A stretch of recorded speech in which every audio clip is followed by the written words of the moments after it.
Pagkatapos ipinagpatuloy ni Jesus sa kabanatang iyon sa mga susunod na talata ang isang talinhaga na malinaw na nauugnay sa temang ito ng pagsisisi.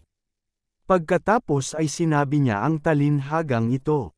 Ang isang tao ay may isang puno ng igos, na nakatanim sa kanyang ubasan, at pumunta siya upang maghanap ng bunga dito, ngunit walang natagpuan.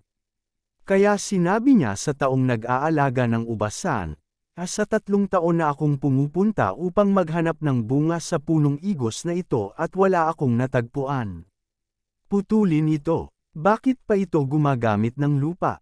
Ginoo, tugon ng tao, hayaan mo pa ito ng 1 taon, at huhukayin ko ang paligid nito at lalagyan ng pataba. Kung mamunga ito sa susunod na taon, magaling. Kung hindi, putulin mo na.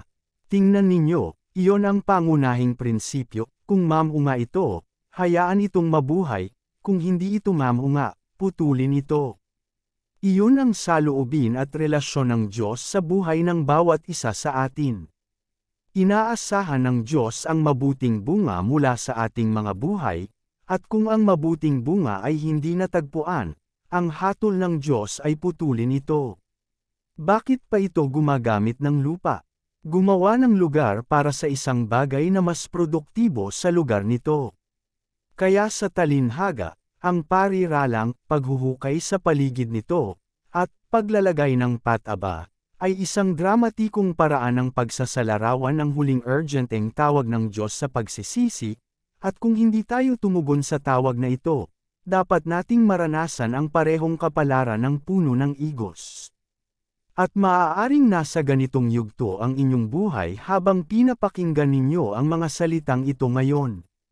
Ngunit sinasabi ng Diyos, hukayin ito at lagyan ng pataba at bibigyan natin ito ng 1 taon pa. At kung sa dulo ng taon ay walang bunga, putulin ito. Magsisi o mamatay, hayaan ninyo akong itanim ang mga salitang iyon sa inyong isipan. Ihambing ang mensahe ng tagapagpauna ni Jesus, si Juan Bautista, Mateo Kabanata 3 talata 1 at 2. Sa mga araw na iyon dumating si Juan Bautista, nangangaral sa disyerto ng Judea at sinasabi, magsisi, sapagkat malapit na ang kaharian ng langit. Pagkatapos ng kaunti pa sa parehong kabanata pumunta sa kanya ang mga tao mula sa Jerusalem at buong Judea at ang buong rehiyon ng Jordan. Na nagpahayag ng kanilang mga kasalanan, sila ay binautismuhan ni Juan sa ilog Jordan. Ngunit nang makita niya ang maraming mga Pariso at Sedeseo na pumupunta sa lugar kung saan siya nagbabautismo, sinabi niya sa kanila, kayong lahi ng mga ulupong. Sino ang nagbabala sa inyo upang tumakas mula sa paparating na puot? Magbunga kayo ng bunga na naaayon sa pagsisisi.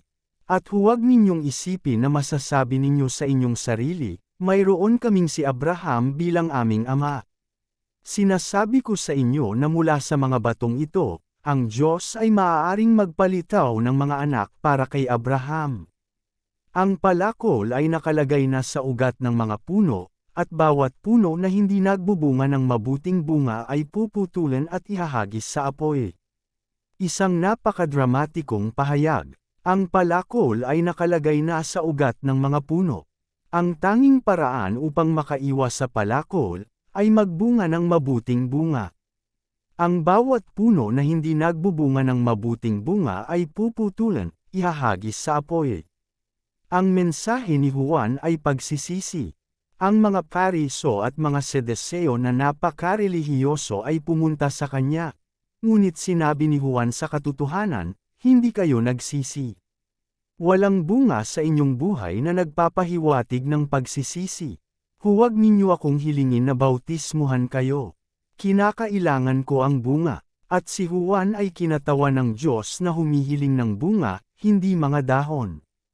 Tingnan ninyo. Ang relihiyon ay madalas na nagbubunga ng maraming dahon, ngunit sinasabi ng Diyos, gusto ko ng bunga.